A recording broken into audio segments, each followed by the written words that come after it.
આપ સર્વોને હેતપૂર્વક જય શ્રી સ્વામિનારાયણ। આજની સત્સંગ કથા વાર્તા નિજ મંદિર સાવરકુંડલા। આજની સત્સંગ કથા વાર્તા શ્રી હરિ ચરિત્ર ચિંતામણી ભાગ 1 ચરિત્ર કથા ભાગ 23। ગઈ કાલે આપને શ્રી બાળપ્રભુના દિવ્ય ચરિત્રો સાંભળ્યા અને હવે તેમના આગળના ચરિત્રો ખૂબ હેતપૂર્વક સાંભળીએ। ગઈ કાલે આપને સાંભળ્યું કે શ્રી નીલકંઠ વર્ણીને વનમાં આગળ ચાલતા રસ્તામાં એક રાક્ષસ સૂતેલો મળ્યો ને તેને પગનું ઠેબું મારી જગાડ્યો ને આગળનો માર્ગ પૂછ્યો। ત્યારે તેણે શ્રી વર્ણી પ્રભુને પકડ્યા ને શ્રી પ્રભુએ તેને આંચકો મારી પછાડી દીધો ને ઊભા થઈ શ્રી બાલા જોગીને પગે લાગીને પોતાના પૂર્વજન્મનું વૃત્તાંત કહેવા માંડ્યો કે હે બ્રહ્મચારી મહારાજ, મારા પૂર્વ અવતારમાં હું એક રાજા હતો। ત્યારે મારા પાસે 2 બ્રાહ્મણો પોતાની ફરિયાદ લઈને આવ્યા ને કહ્યું કે આ બ્રાહ્મણે તેના દીકરાનો સંબંધ મારી દીકરી સાથે નક્કી કર્યો હતો ને હવે વિવાહ કરવાની ના પાડે છે। ત્યારે મેં કારણ પૂછ્યું તો દીકરીના બાપે કહ્યું કે તેનો દીકરો સંજોગો વસાત આંધળો થયો તે મેં મારી દીકરી સાથે વિવાહ કરવાની ના પાડી છે, તો આપ ન્યાય કરો। પછી મેં દીકરાના બાપને પૂછ્યું તે એ કહે પહેલા તેણે પોતાની દીકરીનું વાગદાન મારા દીકરા સાથે આપ્યું ત્યારે તે આંધળો ન હતો ને હવે તે વિવાહ કરવાની ના કહે છે। ત્યારે દીકરીનો બાપ બોલ્યો જ્યારે મેં મારી દીકરીનું વાગદાન કર્યું ત્યારે તેનો દીકરો દેખતો હતો, એ વાત સાચી છે ને હવે આંધળો થયો તે મારી દીકરીને હું જાણી જોઈ અંધને કેમ પરણાવું, અને જો પરાને પરણાવું તો તેના નિશાપા મને લાગે। ત્યારે રાજા કહે એ બંનેની વાત મેં સાંભળી હું મૂંઝાયો ને પછી વિચાર કરી મેં ન્યાય કર્યો કે તમારા બંનેની વાત બરાબર છે, પણ જ્યારે વાગદાન કર્યું ત્યારે તમારા બંને વચ્ચે બીજી કોઈ શરત હતી, તેથી તમારો દીકરો આંધળો થયો એટલે તે તેની દીકરી આપવાની ના પાડે છે તે બરાબર છે, એવો ન્યાય કર્યો। ત્યારે દીકરાનો બાપ નિરાશ થયો ને મને શાપ દીધો કે તું રાક્ષસ થઈ જા। પછી મેં દીકરીના બાપ સામે જોયું ત્યારે તેણે મને આશીર્વાદ આપ્યો કે તારે રાક્ષસ તો થવું પડશે પણ તે દેહે તને પુરુષોત્તમ નારાયણ મળશે અને તે તારો ઉદ્ધાર કરશે।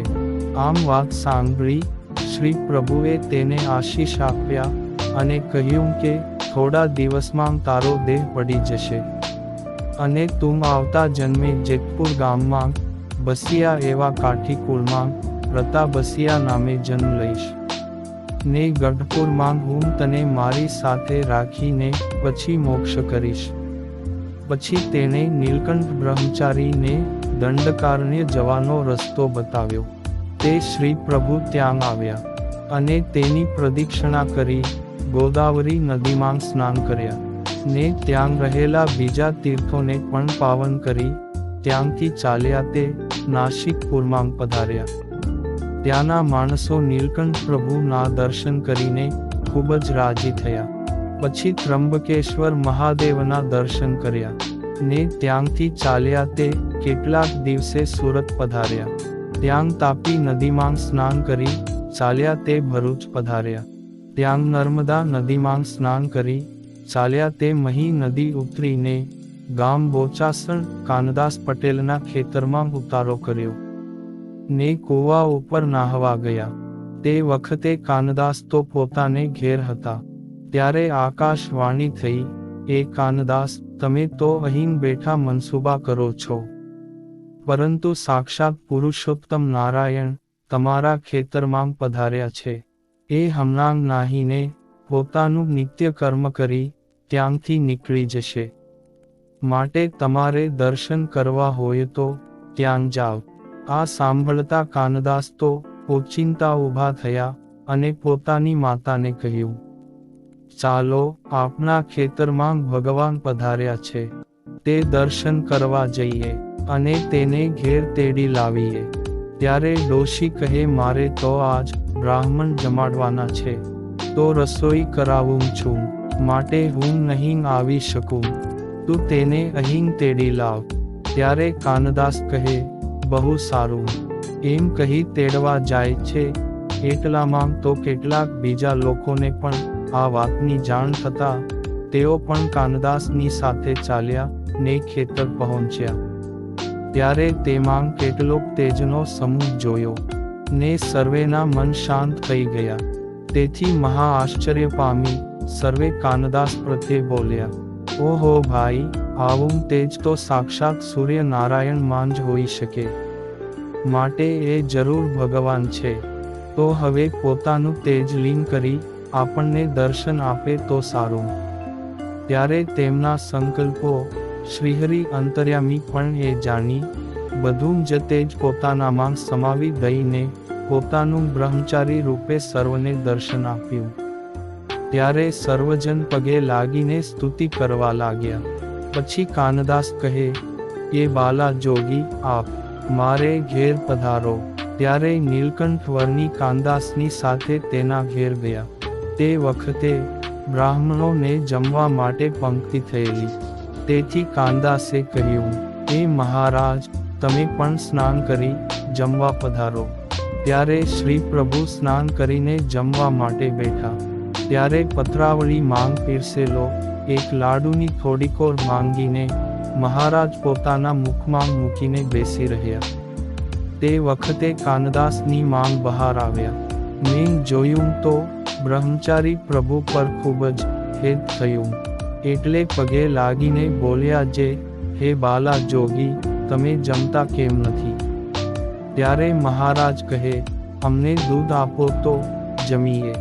તે વખતે બપોરના 2 વાગ્યાનો સમય થયો હતો. છતાં તે ડોશી ભેંસ દોવા બેઠા. ત્યારે બ્રહ્મચારી પ્રભુની ઈચ્છા જાણી દૂધ દોઈ લીધું. તે લાવી ભગવાનને પાત્રમાં આપ્યું. ત્યારે તે દૂધને ભાત જમ્યા. પછી ચડું કરીને બોલ્યા, જે તમારા પરિવારમાં ભગવાનના સારા ભક્ત થશે. એમ આશીર્વાદ આપીને ચાલતા થયા. તે ભાલ પ્રદેશમાં બુધે જ આવ્યા. ત્યાં ખોડાભાઈ ગરાસિયાને ઘેર સદાવ્રત અપાતું હતું. તે ત્યાં જઈ ઊભા રહ્યા. એટલે તેમને સૌ યાત્રાળુઓની સાથે કાચી જાર આપી.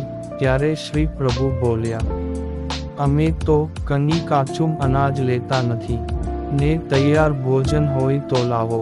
ત્યારે ડોશી કહે, ભાઈ, અમે તૈયાર ભોજન તો કેટલાકને કરાવીએ, માટે અહીં તો કાચી જાર છે, તે સૌને આપીએ છીએ. તે લેવી હોય તો લો, નહીં તો ચાલ્યા જાઓ. તમારા જેવા તો અહીં ઘણા આવે છે, તો બધા માટે તૈયાર ભોજન ક્યાંથી રાખીએ? ત્યારે નીલકંઠ પ્રભુ બોલ્યા કે, હે ડોશી, તે અમને ઓળખ્યા નથી, એટલે તો આવું કહે છે. અહીં ઘણા આવતા હશે, પણ અમારા જેવા તો કોઈ આવ્યા નહીં હોય ને આવશે પણ નહીં. કારણ કે અમારા જેવા તો અમે એક જ છીએ. પણ તે મર્મ વાક્ય ડોશી સમજી શક્યા નહીં. ત્યારે તે બોલી કે, તમારા જેવા તો શું, પણ તમારા કરતાંય મોટા અને 5 હાથ પૂરા તેમજ મોટી જટાવાળા ઘણા અહીં આવી ગયા છે. ત્યારે નીલકંઠ પ્રભુ બોલ્યા કે, ભલે આવી ગયા. એમ કહી ડોશીએ આપેલી જાર માંગથી 2-3 દાણા ખાધા અને બીજા ત્યાં ચણચણી રહેલા કબૂતરાઓને નાખીને ત્યાંથી આગળ ચાલતા થયા. એટલામાં તો ખોડાભાઈ કોઈ કારણસર બહાર ગામ ગયા હતા. એ ઘરે આવ્યા ત્યારે ડોશીએ બનેલી ઘટના વિસ્તારથી તેમને કહી. આ બાજુ નીલકંઠ વર્ણી આગળ ચાલતા પાદર માંગ એક કૂવો આવ્યો. ત્યાં જળ પીવા ગયા. ત્યારે કેટલીક બાઈઓ પાણી ભરતી હતી. તેની પાસે પાણી પીવા ગયા ત્યારે તેઓએ ના કહી. પછી શ્રી પ્રભુએ પોતાનો હાથ લાંબો કરી કૂવામાંથી પાણી કાઢ્યું ને પોતે પીધું. તે ચરિત્ર જોઈ તે બાઈઓ ખૂબ જ નવાઈ પામી, અને તે વાત તેઓએ ખોડાભાઈના ઘેરે આવીને કહી.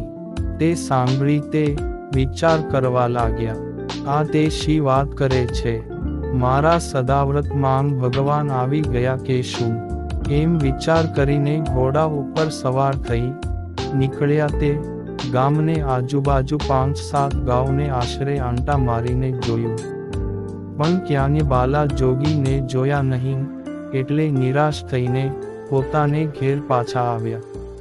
પછી કેટલાક દિવસ ગયા ત્યારે સદાવ્રતના પુણ્ય કરીને તેને વડતાલમાં શ્રીજી મહારાજનો જોગ થયો, ને તેઓ શ્રી હરિના સત્સંગી બન્યા.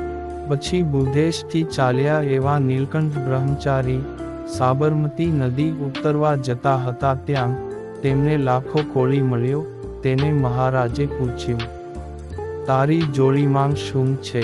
ત્યારે તેણે કહ્યું, હે બ્રહ્મચારી મહારાજ, હું જાતનો રહ્યો કોળી, તે મારી જોડીમાં તમારે ખાવા જેવું કંઈ નથી, ને આમાં તો મરેલા માછલા છે.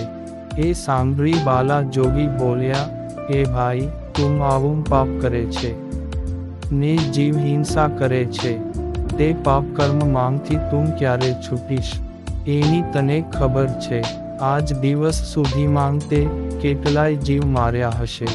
તે બધા તું જ્યારે મરીશ ત્યારે તારી સાથે બદલો લેશે, ને તું પરમેશ્વરને શું જવાબ આપીશ? ને આ તારા કરેલા પાપ કર્મ તારે ભોગવવા પડશે. એવા ઉપદેશના વચનો સાંભળી લાખો બોલ્યો, એ બાલા જોગી, અમારી તો આજ આજીવિકા છે, તે અમારે બીજું શું કરવાનું હોય?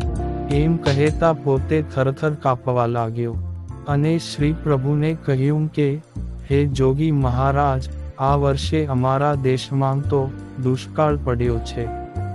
તે દાણા બહુ મોંઘા થઈ ગયા છે, માટે આવા કર્મ કરીને અમારે પેટ ભરવું પડે છે. ત્યારે નીલકંઠ પ્રભુએ તેને કહ્યું કે, એ ભાઈ, પરમેશ્વર તો સૌને જમવાનું આપે છે, તે તને પણ ભૂખ્યો નહીં રાખે, માટે તેના ઉપર ભરોસો રાખી બીજું કાનિક કામ કર, ને આ પાપ કરવાનું મૂકી દે. આવો ધર્મનો ઉપદેશ સાંભળી તે લાખો બોલ્યો, હે મહારાજ, આપ મને તમારા શરણે લ્યો.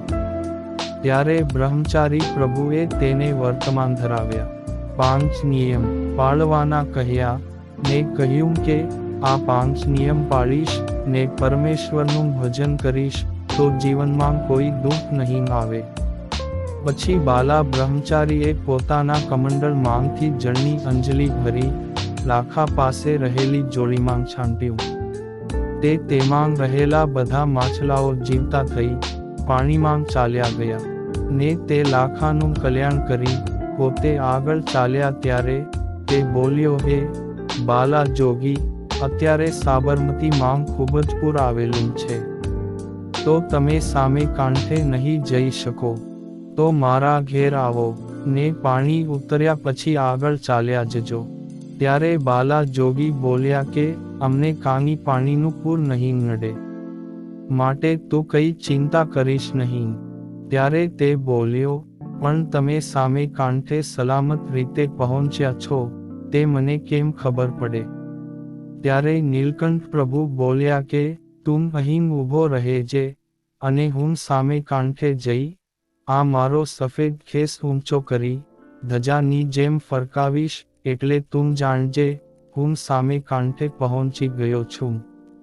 આટલું કહી શ્રી પ્રભુ આગળ ચાલ્યા. તે નદીના પાણી ઉપર જેમ જમીન પર ચાલતા હોય તેમ ચાલતા ચાલતા સામે કાંઠે પહોંચ્યા, ને પોતાની પાસે રહેલું સફેદ કપડું ધજાની જેમ ફરકાવ્યું. તેથી લાખો તે જોઈ રાજી થઈને પોતાને ઘેર ગયો, ને બ્રહ્મચારી પ્રભુએ આપેલા 5 નિયમ ખૂબ જ દ્રઢતાપૂર્વક પાળવા લાગ્યો. તેથી તે સુખી પણ થયો. આ બાજુ નીલકંઠ પ્રભુ આગળ ચાલ્યા. તે ધોલેરા થઈ ભીમનાથ મહાદેવ પધાર્યા, ને ત્યાંથી દર્શન કરી ચાલ્યા. એટલે માર્ગમાં પોલારપુર ગામ આવ્યું. તેમાં પોતે ગયા. તે ગામના ચોરા પાસે એક પટેલનું ઘર હતું. તેની પાસે રહેલા ઓટલા પર મૃગચર્મ પાથરીને તે પર બેઠા. ત્યારે ઘરમાંથી બાઈએ બહાર આવી કહ્યું કે, બાવાજી, અહીં કેમ બેઠા છો? ને રોકાવું હોય તો ચોરે જાવ. ત્યારે નીલકંઠ પ્રભુ કહે, અમને ચોરે ફાવે નહીં, કેમ કે સાંજે ત્યાં ભાઈ એકઠા થાય, માટે અમે તો અહીં જ રહીશું. ત્યારે બાઈ કહે, ઠીક, ત્યારે બેસી રહેજો. પછી સાંજે ઢોર આવવાનું ટાણું થયું ત્યારે બાઈએ ખડકી ખોલી. પછી બાલા જોગી અંદર જઈ ફળિયામાં મૃગચર્મ બિછાવીને બેઠા. ત્યારે બાઈએ કહ્યું, તમે તો બહાર બેઠા હતા, અંદર કેમ આવ્યા? ત્યારે બાલા જોગી બોલ્યા, અમને બહાર કૂતરાની બીક લાગી એટલે અંદર આવી ગયા. ત્યારે બાઈ કહે, તો હવે ફળિયામાં જ બેસી રહેજો, ઓસરીમાં નહીં આવતા. એમ કહી પોતે ઘરમાં કામ કરવા લાગી. તે થોડીવારે બહાર આવી ત્યારે જોયું તો બાલા બ્રહ્મચારી ઓસરીની કોરે એક ખૂણા ઉપર મૃગચર્મ પાથરીને બેઠા હતા. તે જોઈ બાઈ ખીજાઈને બોલી કે, એ બાવાજી, મેં તમને ફળિયામાં બેસવાનું કહ્યું હતું, તોય તમે ઓસરીમાં આવીને બેઠા. ત્યારે શ્રી પ્રભુ બોલ્યા, અમારે ધ્યાન કરવું હતું એટલે ત્યાં ફાવે નહીં તે અહીં આવીને બેઠા. એટલામાં તે બાઈનો ઘરવાળો પટેલ આવ્યો. ત્યારે બાઈએ તેને કહ્યું, જુઓને, આ બાવાજી પેલા ઓટલે બેઠા હતા, પછી ફળિયામાં આવ્યા અને અત્યારે ઓસરીમાં આસન પાથરીને બેઠા છે. એને મેં કેટલી ના પાડી, પણ મારું માન્યા નહીં, માટે હવે તમે તેને કહીએ બહાર ઓટલે બેસાડો. ત્યારે તે પટેલ બોલ્યો કે, આ બ્રહ્મચારી નાના છે, તે બહાર બીક લાગતી હશે એટલે અંદર આવીને બેઠા. એમાં શું થયું? માટે તું ચિંતા ના કર, ને જો આ મહેમાન આવ્યા છે તો રસોઈ પીરસવાની તૈયારી કરો. ત્યારે બાઈ અંદર ગઈ અને પોતાના છોકરાઓ, ધણી તથા મહેમાનોને જમવા બેસાડ્યા ને તેને પીરસીને જમાડ્યા. પરંતુ બહાર બેઠેલા બાલા જોગીને જમાડવાનું ભૂલી ગઈ. પછી સૌ જમીને ઊભા થયા અને બેઠા. તે બાઈ મહેમાનો સાથે વાતો કરતી હતી. ત્યારે નીલકંઠ પ્રભુ ઊભા થઈ ત્યાં આવી કહ્યું, તમે બધાએ જમી લીધું અને મને કંઈ પૂછ્યું પણ નહીં. અમને તો બહુ ભૂખ લાગી છે, તે અમને જમવાનું આપો. ત્યારે તે કહે, અરે મહારાજ, આટાણે હવે તમને શેનું વાળું કરાવું? વહેલા બોલ્યા હોત તો બધાની સાથે તમને વાળું કરાવી દેત. હવે તો કાંઈ પડ્યું પણ નથી કે હું તમને આપું. અને જુઓ ને, ખીચડીનો હાંડલો પણ ધોઈને ચૂલે ઊંધું વાળી દીધું છે. ત્યારે શ્રી પ્રભુ બોલ્યા, ખોટું શું કામ બોલે છે? તે ખીચડીનું હાંડલું તો અડધું ભર્યું છે, એમાંથી અમને વાળું કરાવો. ત્યારે તે બાઈ બોલી, મેં ધોઈને ઊંધું વાળ્યું છે, તે મને ખબર હોય કે તમને. તે શ્રી પ્રભુ કહે કે, મારો વિશ્વાસ કરો અને એકવાર રસોડામાં જઈને જુઓ કે હાંડલામાં ખીચડી છે કે નહીં. ત્યારે બાઈ અંદર ગઈને હાંડલામાં જોયું તો અડધું હાંડલું ખીચડીનું ભરેલું હતું. તે જોઈને બાઈ ખૂબ જ આશ્ચર્ય પામી. પછી એક વાસણમાં ખીચડી કાઢી બાલ પ્રભુને જમવા આપ્યું. ત્યારે બાલા જોગી બોલ્યા, આ કોરી ખીચડી અમને નહીં ભાવે તો સાથે દૂધ આપો. ત્યારે બાઈ કહે, તમને દૂધ ક્યાંથી લાવી દઉં? હમણાં થોડીવાર પહેલા જ ભેંસને દોઈ છે, તે હવે કાંઈ ધોવા દેશે નહીં, અને દૂધ પણ મેળવી દીધું છે, નહીંતર તમને આપત. ત્યારે બાલ પ્રભુ કહે, જે તમે જઈને દૂધ દોહી લાવો ને દૂધ દોવાનું વાસણ મને આપો એટલે હું તેને આંગળી અડાડી દઉં, તે ભેંસ દૂધ દોવા દેશે. એમ કહી બાલ પ્રભુ એ વાસણને આંગળી અડાડી તે લઈ બાઈ ભેંસ દોવા બેઠી. તે ભેંસે દોવા દીધું એટલે તે તો ખૂબ જ નવાઈ પામી અને પછી દૂધ બાલા જોગીને આપ્યું. ત્યારે તે કહે, આ દૂધ તમે કપડે ગાળીને આપો. ત્યારે તે બાઈ બોલી, આ માટે શું ગરી ગયું છે, તે ગાળવું પડે. ત્યારે વરની પ્રભુ બોલ્યા કે, અમે દૂધ કે પાણી ગાળ્યા વગરનું પીતા નથી. પછી દૂધ ગાળ્યું અને તાંસળી ભરી બાલા જોગીને આપ્યું. તે ખીચડી અને દૂધ શ્રી પ્રભુ જમ્યા. પછી ચડું કરી જળપાન કર્યા ને ઓસરીના ખૂણામાં જઈ સૂઈ ગયા. પછી વહેલી સવારે ઉઠી ત્યાંથી નીકળી ગયા. તે બાઈએ સવારે ઉઠીને ઓસરીમાં જોયું તો બાલા જોગીને જોયા નહીં. પછી શ્રી પ્રભુ સત્સંગમાં આવ્યા. રાજાધિરાજ થયા ને લોયામાં 2.5 મહિના સુધી શાકોત્સવ કર્યો. ત્યારે તે બાઈ ત્યાં આવી હતી, તેને જોઈ. ત્યારે સહજાનંદ સ્વામીએ બોલાવીને કહ્યું કે, હે ડોશીમાં, તમે અમને ઓળખ્યા? ત્યારે ડોશી બોલી કે, નહીં મહારાજ. ત્યારે શ્રી પ્રભુ બોલ્યા, અમે વિચરણમાં હતા ત્યારે વરની વેશે તમારે ત્યાં પધાર્યા હતા અને રાત્રે ખીચડી અને દૂધ જમ્યા હતા.